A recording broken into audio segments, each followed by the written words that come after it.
The coldest man in Lagos just ducked behind a curtain because of a maid. Donovan Obade, the most eligible bachelor in Lagos, a billionaire and CEO of Obade Empire, stood motionless, hidden behind velvet drapes in his glass-walled office, heart pounding in a way that terrified him. His hands that once signed billion-dollar mergers with a flick, were trembling. Downstairs, the new maid had arrived. She was supposed to be invisible. Staff usually were. But when Amaka stepped through the mansion gates, something happened.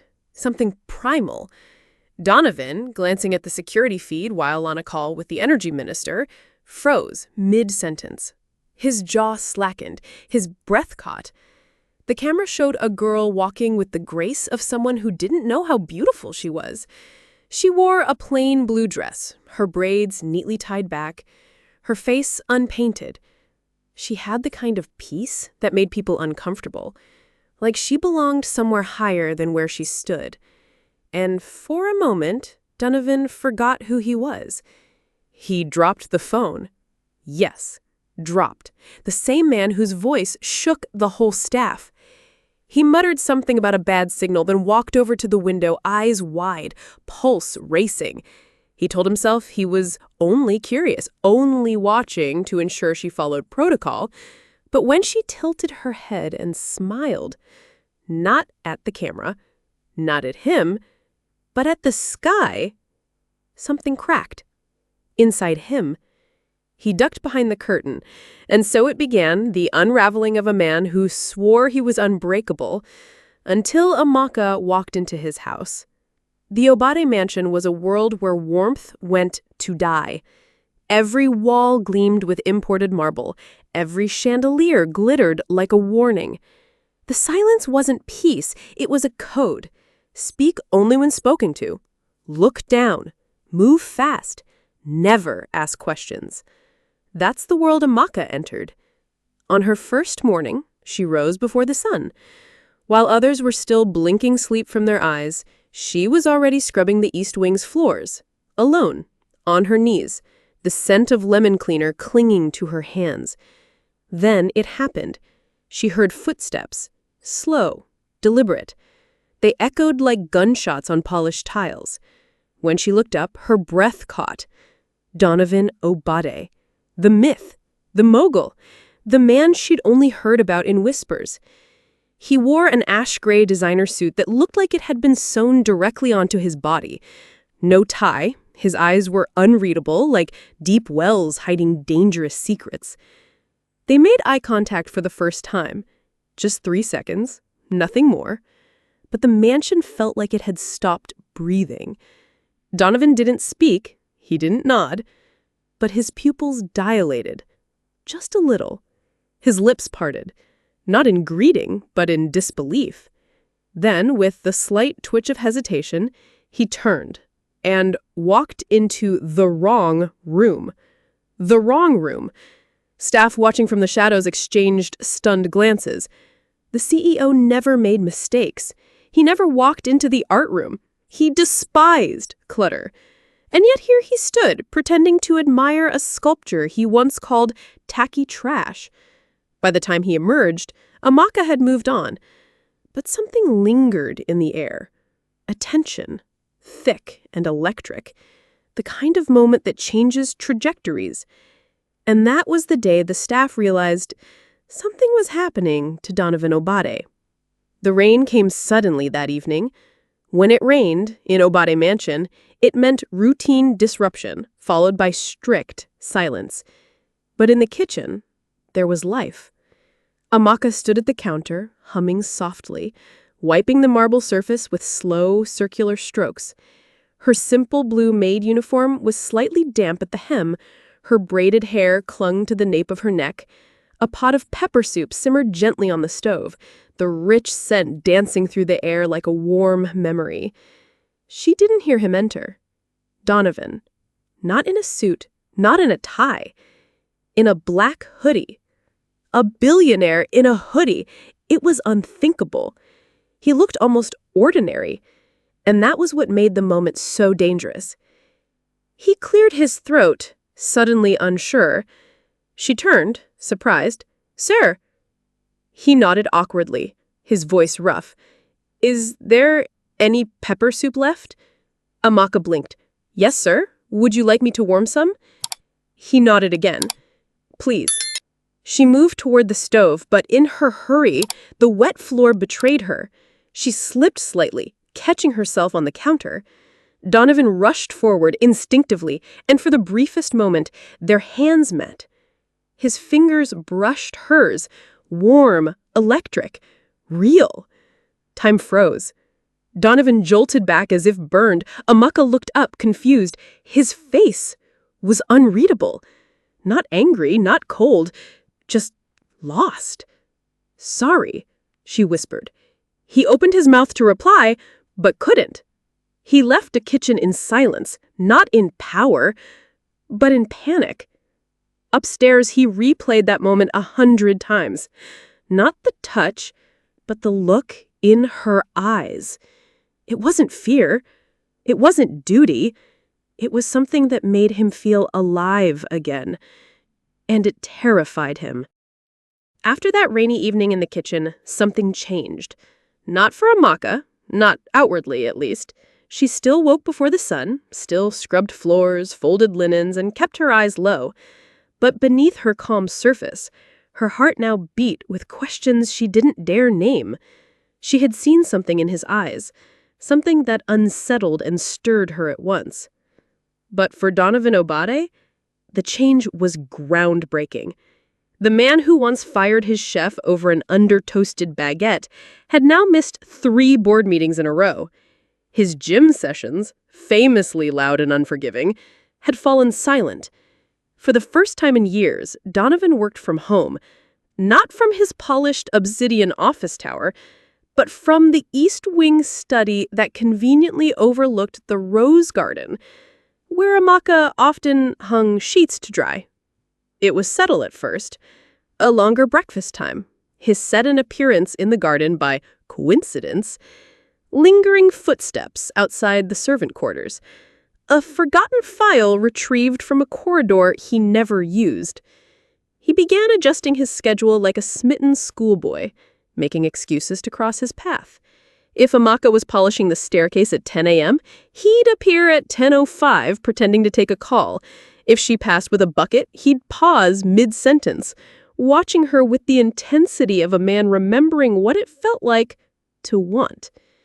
The staff noticed, and the mansion began to whisper. "Have you seen the way he looks at her? He never used to say please before. She gave him guava from the back tree.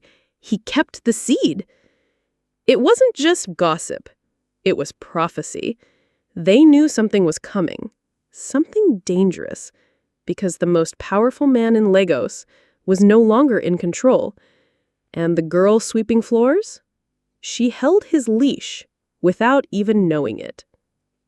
3 years. That's how long it had been since Olivia Hart vanished from Lagos's social radar. The media spun it as self-discovery. In reality, it was disgrace. Her engagement to Donovan Obade, once the toast of the elite, had imploded in the public eye. She had stormed off to Europe, leaving behind a trail of broken champagne flutes and even colder headlines. But now she was back. And she wasn't alone. She came armed with perfume, PR, and plans. The first time she appeared at the Obade mansion's gates again, the staff froze. She didn't knock. She waltzed in, lips glossy, heels sharp, eyes scanning like a predator. "Where's Donovan?" she purred. He was in the rose garden, again, watching Amaka hang linens like it was the ballet. When Olivia stepped into view, the temperature dropped. She didn't make a scene. She didn't need to. She watched, lips slightly curled, as Donovan quickly stood and straightened his shirt. Amaka, unaware of the watching eyes, turned just in time to see Olivia's silhouette glide back into the house. That night, Olivia cornered Donovan in his study. "You've changed," she said, circling him like smoke. "No more headlines, no more cold dinners with billionaires. You're here, playing gardener. Why?" He said nothing. But silence wasn't rejection. Not to Olivia. She kissed his cheek before leaving. "You'll come back to your senses. You always do." But what she discovered next shattered her poised facade. A maid. Not a mistress, not a model, not even an intern. A maid. She paid one of the guards, slipped a small envelope into his hand, got Amaka's name, her university, her home address. Then she smiled. She had lost once. She wasn't going to lose again. It happened without warning. One minute, Amaka was polishing the second-floor hallway, humming a soft melody she remembered from her grandmother. The next, the estate manager approached with a clipboard and a face drained of color. "Amaka," he said stiffly, "you've been dismissed." Her hands froze mid-wipe. I don't understand. Why?" "No explanation," he replied, not meeting her eyes. "Pack your things. Now." Her heart dropped. She blinked, trying to steady her breath. Was this a mistake? Donovan was away, attending a global business summit in Dubai. In his absence, the mansion shifted back into what it had always been, cold, merciless, unfeeling. Amaka packed slowly, numb, confused. The other maids avoided her gaze. She caught one whispering into her phone, eyes darting. The guard who usually helped her carry supplies? Gone. No one said goodbye. Outside, a black car waited to drop her at the nearest bus stop. No money, no letter, no word from Donovan. But someone was watching from the top-floor window. Olivia. She sipped champagne slowly, eyes locked on the retreating figure of the maid dragging a worn duffel bag. Her plan had been effortless. First, she planted the lie. A stolen bottle of perfume. Expensive. Irreplaceable. A gift from Donovan himself. Then she hinted at certain behaviors, inappropriate closeness. She backed it up with doctored footage, spliced recordings, whispers in the right ears. The estate manager believed her immediately. After all, Olivia used to be the future Mrs. Obade. Now, the maid was gone. Disgraced. Forgotten. Olivia smiled. But Amaka didn't cry. Not immediately. Not even when the car drove away from the mansion that had quietly become her safe place. She only cried when she reached her grandmother's compound, collapsed on the mat outside the door, and realized she might never see him again. But Donovan was coming back, and when he did, hell would come with him. The jet touched down in Lagos just after midnight. Donovan Obade stepped off with his usual calm, tailored coat, briefcase in hand, unreadable expression. But as his convoy weaved through the city toward his mansion, something inside him stirred, a hunger to see her. He hadn't realized how much he missed her quiet presence, her graceful steps, the way the mansion seemed warmer when she was in it. When he arrived, the house felt wrong, too quiet. He took the stairs 2 at a time, searching. Her scent, that soft mix of lemongrass and soap, was gone. The kitchen was spotless, untouched, no humming, no mop leaning against the wall. He found the estate manager in the main study, reviewing invoices. "Where is Amaka?" he asked, voice low but dangerous. The man flinched. "Sir, she was gone." Donovan froze. "Gone where?" "She was dismissed, sir, last week." The world slowed. "Dismissed?" he whispered. "Yes, sir. Miss Olivia came by. She said the maid, Amaka, stole one of her designer perfumes, and she suggested it could damage your reputation." For a moment, Donovan said nothing. Then, crash! The wine glass in his hand exploded against the wall. His chest heaved. "You let her go because of a perfume?" he roared. "Without telling me?" "Sir, You what? Thought it was convenient?" His voice cracked, not with rage, but pain.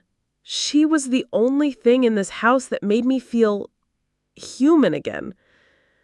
And then silence. He turned away, hands shaking. For the first time in a decade, Donovan Obade broke.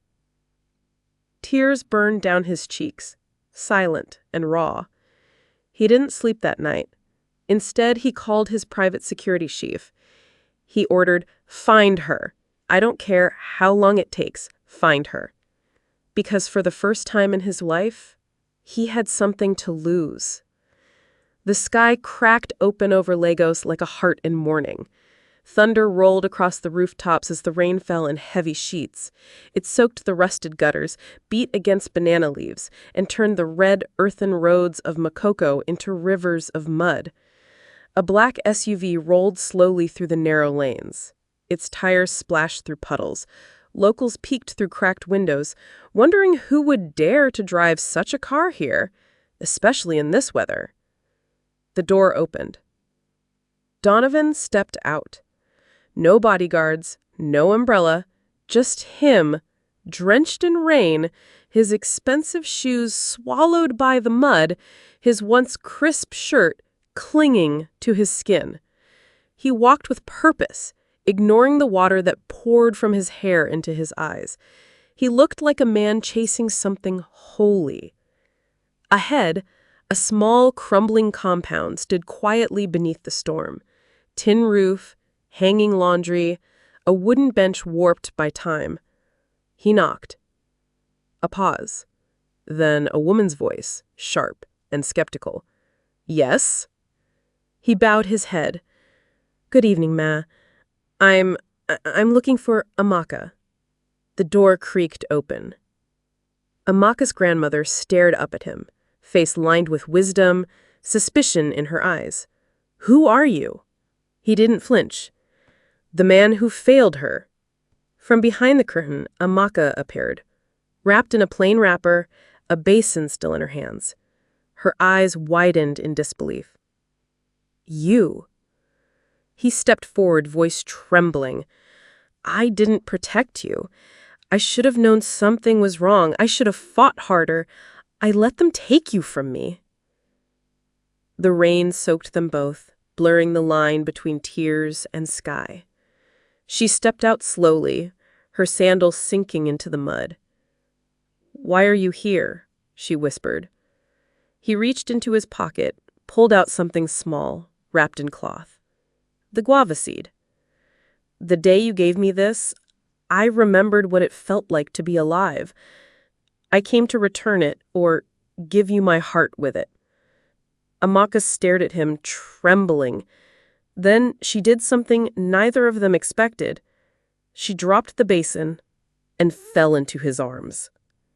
The newspapers called it a scandal. Billionaire Donovan Obade seen in Makoko slums? For love? Social media exploded. Some praised him, others mocked him, but in the gilded halls of the Obade family estate, his mother burned with silent fury. Lady Eleanor Obade was no ordinary matriarch. She was Lagos elite, born into wealth, forged in power, and sharpened by reputation. Her voice could shift boardrooms. Her glare could silence politicians. And now her only son was being humiliated by a maid. "She's a stain," she hissed. "A poor girl from the gutters living under our name? Never." But Donovan didn't care. He brought Amaka back. Not just to the mansion, but into his world. He gave her her own space, reinstated her job, but this time, not as a maid, she now oversaw domestic staff. He paid her tuition in full, enrolled her in etiquette classes, stood beside her with the quiet pride of a man who knew what and who he wanted. That's when Eleanor struck. She invited Amaka for tea. The girl came alone. The Obade matriarch didn't waste time. Her tone was civil, but her words carried razors. "You're pretty, I'll give you that, and I'm sure you've enjoyed the fantasy, but let's not pretend this will end in anything but disaster." Amaka said nothing. Eleanor reached into her handbag and slid an envelope across the table. 5 million naira. Cash. Quiet money. "Walk away now," she said, voice like silk over steel. "Use this to finish school. Build a quiet life. Just leave my son out of it." Amaka stared at the envelope. Her hands didn't move. Then, slowly, she stood. "Keep your money," she said calmly, "because unlike you, I didn't fall in love with his name. I fell in love with his silence, his flaws, and his heart." She turned to leave. Eleanor's smile cracked. "You'll regret this." Amaka paused at the door, then turned her head slightly. "No," she whispered, "you will." The Obade Empire hadn't seen a press conference in over 6 years. When Donovan Obade announced one on a Friday afternoon, the media world paused. Rumors flew. Was he resigning, selling off shares, unveiling a new merger? But when he walked onto that stage at the Obade Tower, alone, without his legal team, without his board, the city held its breath. He wore no suit. Just a simple navy shirt, sleeves rolled, a single guava seed tied on a leather cord around his wrist. The camera zoomed in. He stood before a sea of flashing lights, cleared his throat, and shattered the world. "I know what they say, that I've lost focus, that I've thrown away the legacy I was born into, that I've traded billions for a moment of madness." A pause. "They're right." Gasps. Fingers froze on keyboards. "Because I was mad not to notice that for years I had everything except meaning. I was cold, untouchable, worshipped, but unloved." He looked up, right into the camera, right into the eyes of the nation. "Until a girl with nothing walked into my home and gave me everything." Behind the stage, Amaka watched with tears in her eyes. "I'm not resigning," he continued. "I'm rebuilding, not just this company, but my life, and I'm doing it with the woman who reminded me I was human." He walked off the stage without waiting for questions. The image trended globally. Billionaire declares love for former maid on live TV. But the real story hadn't begun. That evening, under the guava tree behind the mansion, the same one where she once offered him fruit with calloused fingers and a shy smile, he knelt again. No diamond. Just that same guava seed, now polished and strung on gold. He took her hands. "I don't want a life that's shiny from the outside, but empty inside. I want the life that smells like you, sounds like you, feels like peace." Amaka's breath caught. "Are you sure?" Donovan smiled, eyes glassy. "I've never been more sure of anything." And under a sky full of stars, while the world still whispered, Donovan Obade kissed the girl who swept his floors and who now ruled his heart.